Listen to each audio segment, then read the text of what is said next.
November 1918.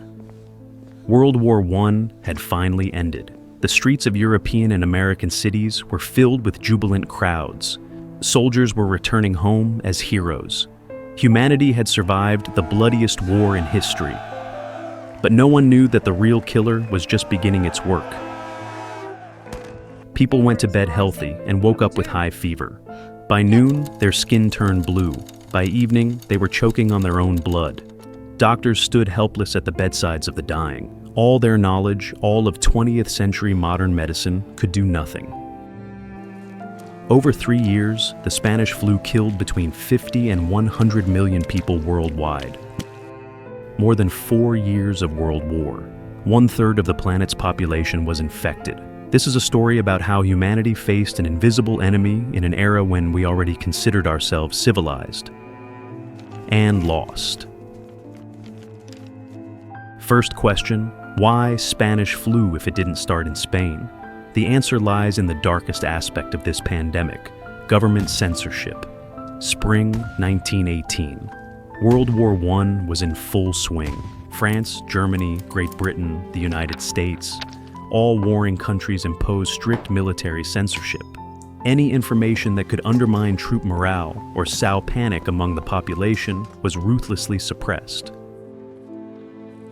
Newspapers that tried to report the truth were shut down by force.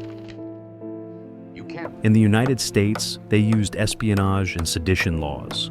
Doctors and journalists risked prison for honest medical reports. But there was one country that wasn't participating in the war, neutral Spain.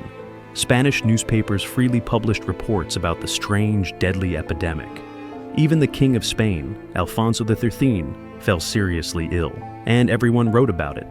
The rest of the world only read Spanish news about the pandemic. Everyone decided the flu started there. Thus was born a lie that lives to this day. Spain became the scapegoat for a disease it didn't create, and the real culprit stayed silent, counting soldier corpses as military secrets. Where did the killer virus actually originate? The answer is horrifying. The war itself created it. In spring 1918, young soldiers at Camp Funston in Fort Riley, Kansas, began falling ill. The symptoms seemed ordinary, flu that passes on its own every year.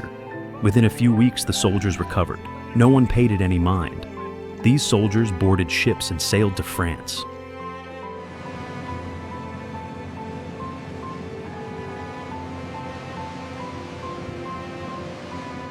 Imagine the perfect laboratory for creating a super virus.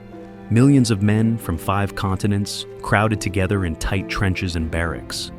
Poor hygiene, exhaustion, stress, contact with dead animals. 24 types of chemical weapons that had already damaged their lungs. The virus got everything it needed. It mutated. In autumn 1918, a completely different disease returned.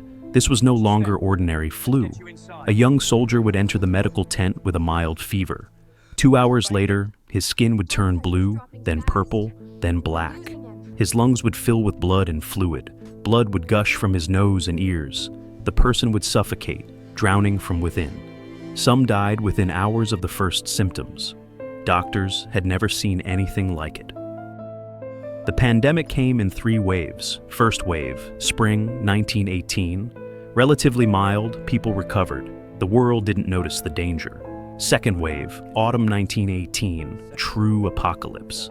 This was the deadliest wave in pandemic history. On September 28, 1918, Philadelphia held a massive parade to support war bonds. 200,000 people stood shoulder to shoulder in the city streets, despite warnings from doctors. The city's director of public health, Wilmer Cruzen, ignored all warnings and approved the parade. 72 hours after the parade, every bed in all 31 of Philadelphia's hospitals was occupied. Within a week, 4,500 people had died. Within a month, over 12,000. Bodies were stacked on the streets because they couldn't bury them fast enough. Coffins ran out.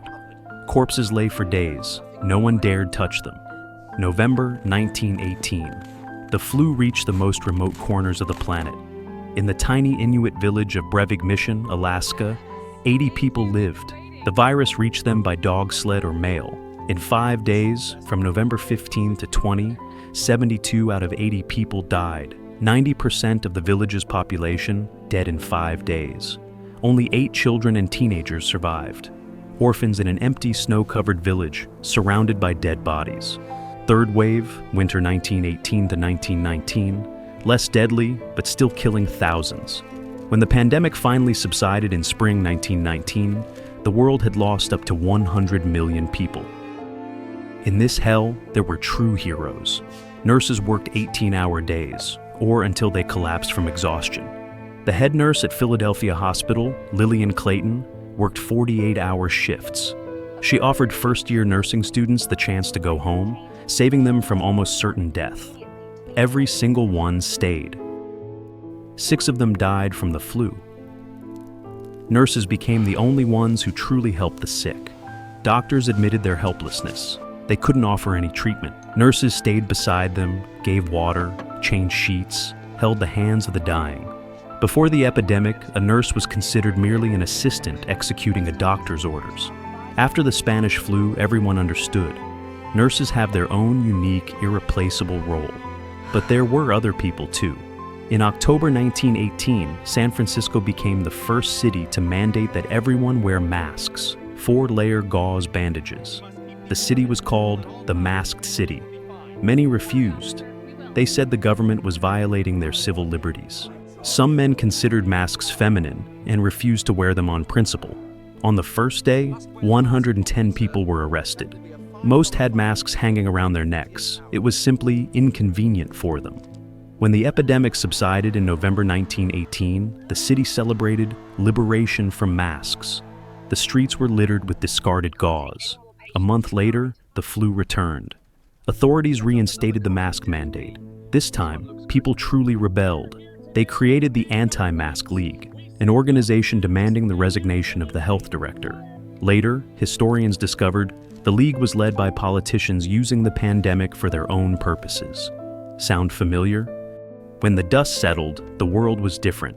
The Spanish flu killed 3 to 5% of the planet's population in 2 years.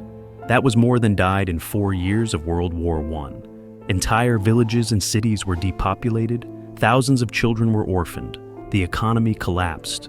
There weren't enough hands to harvest crops, run factories, treat the sick. But there were unexpected consequences too. The pandemic showed how helpless early 20th century medicine was. This became the catalyst for developing virology, epidemiology, and public health systems. In 1997, scientist Johann Holten traveled to that very Alaskan village, Brevig Mission. With permission from the Inuit elders, he excavated the mass grave from 1918.